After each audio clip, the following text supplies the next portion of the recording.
Your doctor has suggested that you watch this presentation on shoulder capsulitis because they think that you may have this condition. And so I'm going to look at a little bit of the shoulder anatomy to try and help you understand what the problem is and why you have what you have. So we look at the anatomy and you see that the shoulder is composed of the long upper arm bone, the humerus, and the scapula, and the glenoid part of the scapula is where the two of them articulate, and that's where the shoulder joint is. But the shoulder joint is kept stable by a very thick, strong capsule, and that capsule can become diseased at times, and that's what shoulder capsulitis is. It's a problem with the capsule of the shoulder where it becomes a bit inflamed and then gets very thickened and tight, and because it's tight around the shoulder, it doesn't allow the upper arm to move as freely as it should. So you feel initially pain in the shoulder, and that pain can go on for a few weeks, up to 6-8 weeks, and then it tends to settle down. But the restriction in the shoulder, the ability to move it in the normal range of movement, is greatly restricted, and that continues for maybe a 2-year period. And during that period, whether you try to do it actively with your own muscles or passively someone else moves it, it's stuck.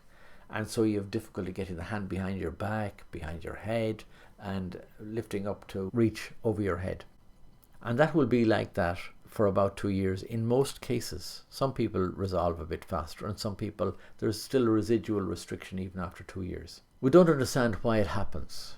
It's slightly more common in people with diabetes. It can happen after trauma, but it can happen for no particular reasons. And sometimes an injection to the shoulder will help the pain.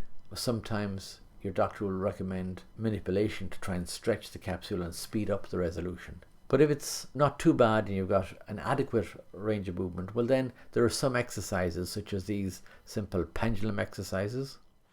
Leave the hand dependent and swing it in 2 different planes for about 20 times each way. Eventually you can do circular motions. Posterior capsular stretch exercises if you can do them. Posterior capsular stretch of the right shoulder. Bring the right hand to the left shoulder.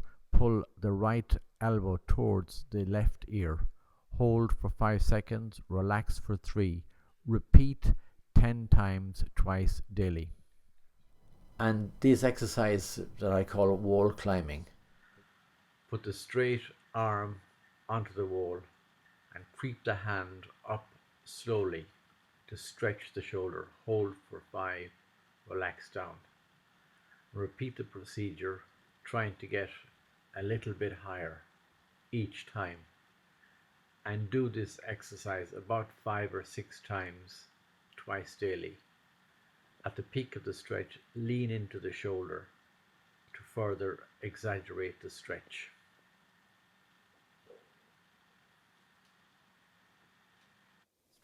All of these are designed to try and stretch the capsule of the shoulder joint and stimulate it to open up a bit and restore the range of movement. Most people with shoulder capsulitis experience good recovery with good functional improvement. Unusually, but it does happen that the other shoulder becomes involved shortly afterwards. It too will resolve. This is not the start of a long-term arthritis problem. This doesn't spread to other joints. It's a disease that is virtually always confined to the shoulder and is virtually always transient and will improve.